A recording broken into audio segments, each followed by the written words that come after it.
The moment is here, you can stop your search. It's Comics by Perch. Hey everybody, this is Perch. It's easy to look at the negative, the problems with comics. I was talking to somebody, I don't know, a couple days ago, and they were saying, yeah, if we do this and this, then, we can get to a 250,000 print run. And as I'm listening to this, I'm like, I don't think the market and the outlets are anywhere close to where you could pull those numbers right now. It's not even the content.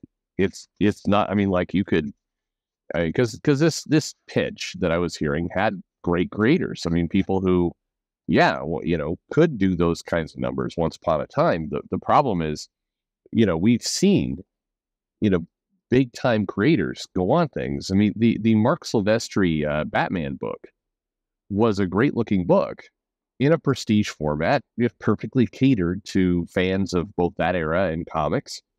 And it didn't get 250,000 copies or even remotely close to that. So you start to wonder, like, there's getting a good story, there's good and good talent, but, the market has shrunk. And, it's a whole audience of people don't even know where to get comics. But that's a lot more negativity than I want to go with. But here's a sign of optimism. So this question, I think, points to, hey, is this something to look forward to? So it says, hey, Perch, we talk a lot in fandom about how it is that the MCU can generate tens of billions of dollars when comic sales decline. Do you have any optimism that if this era of superhero movies collapses, it might actually be a salvation for comics? Hear me out. Nostalgia is a powerful thing. I bought comics and movies that reminded me of stuff that I loved as a kid. Namely, I bought Buffy comics because I loved Buffy, and they were written by Whedon himself. The show had ended, so where else can I get my Buffy fix? I have a theory, which may be more wishful thinking, that if the MCU dies down, the kids of today will grow up, want more Thor or Iron Man, and they'll buy comics. What do you think? This will require the comic book industry reminding people they exist and making their content affordable. So there is that. That's the mail. I think it's possible, certainly, that we will see fans of the MCU. Put it this way. Let's talk about the first premise. Will the MCU eventually collapse or die down or shrink in popularity? And the answer is yes. Undoubtedly, yes, it will.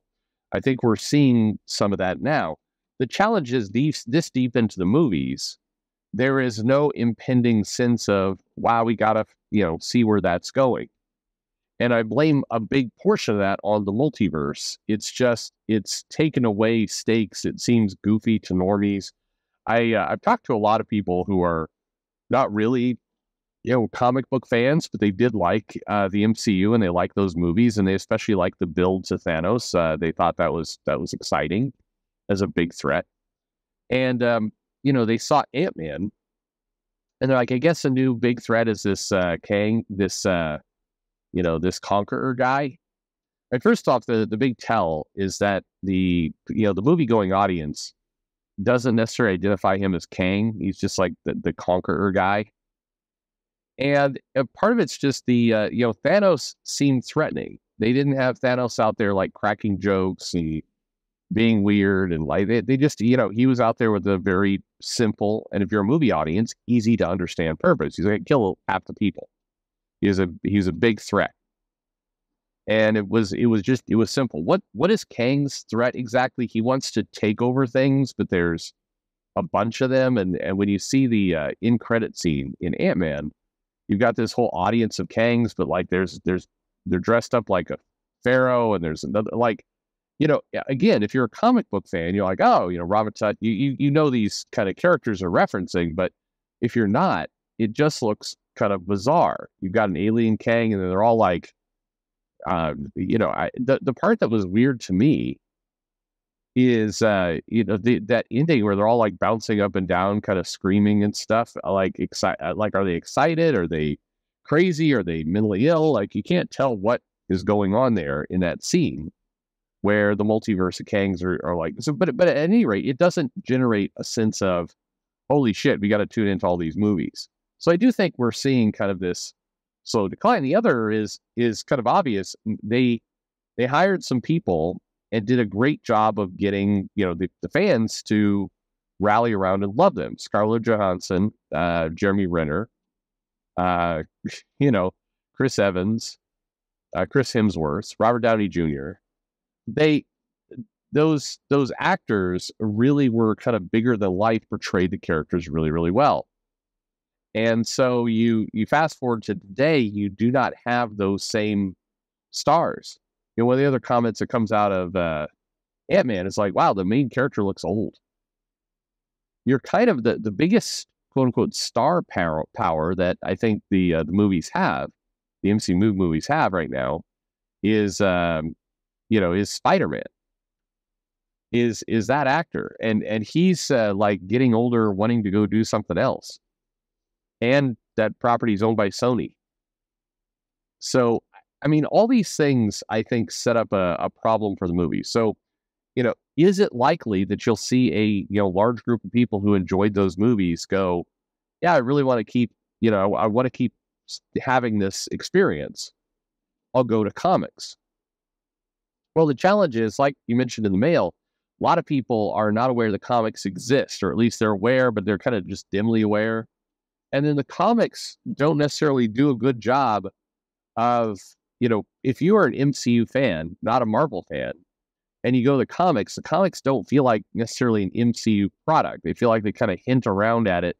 In many cases, those ways that they do that irritate the long-term comic fans, but I don't know it's enough to pull in a nostalgic feeling from the MCU fans.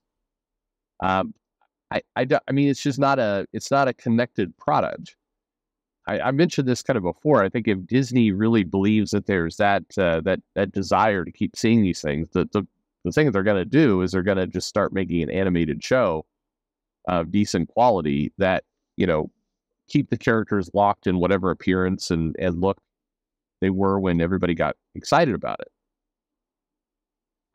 I think that's a challenge. I understand what happened with Buffy there, but I mean, if you look at it, the other factor is, there were a lot of people who watched and enjoyed the Buffy show. And not a lot of those people went to the comics. Some did, but not a huge amount. That comic, even the one written by Whedon, it didn't sell particularly well. And so, if we've got these billion-dollar movies, are they going to translate over?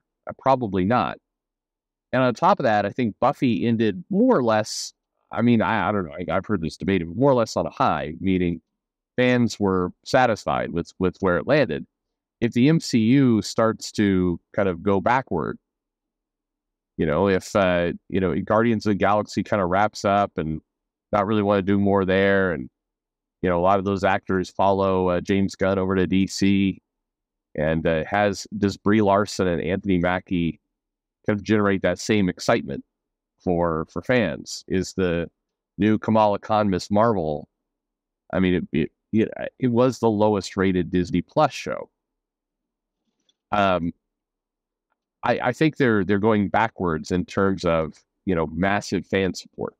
If that's the case, then I think there's even less desire for people to go search out those comics later. I do think there will be an upswing in comics. I do. I think that at some point, one of the companies is going to go, hey, wait a minute, we don't have to distribute the way we've been distributing. We can do it differently. And when they do that, I think that will open up a new audience. But I don't think it will come from the movies. And increasingly, I think that kind of cracking the distribution model and making it work is something that's going to happen outside the big two. I don't think Marvel and DC are going to wind up doing it. I think, if anything, somebody else will do it, and then one of those companies will do a fast follow. At the moment, probably DC, which is crazy, because if you go back in time like a year and a half ago, DC was a confusing mess. And, and who knows, they may be again. But right now they seem a little bit more nimble to pivot, whereas Marvel it seems like a big barge just kind of lumbering forward. But I hope the scenario you described comes to pass. That would be awesome. What about you in the audience? What do you think? Do you think that's possible? People, MCU fans, the movies eventually collapse and they turn to comics for their fix? Do you think that could happen? Let me know. Man, I'm all wrong. I don't know. Let me know in the comments below. Like and subscribe, of course. And thanks for listening.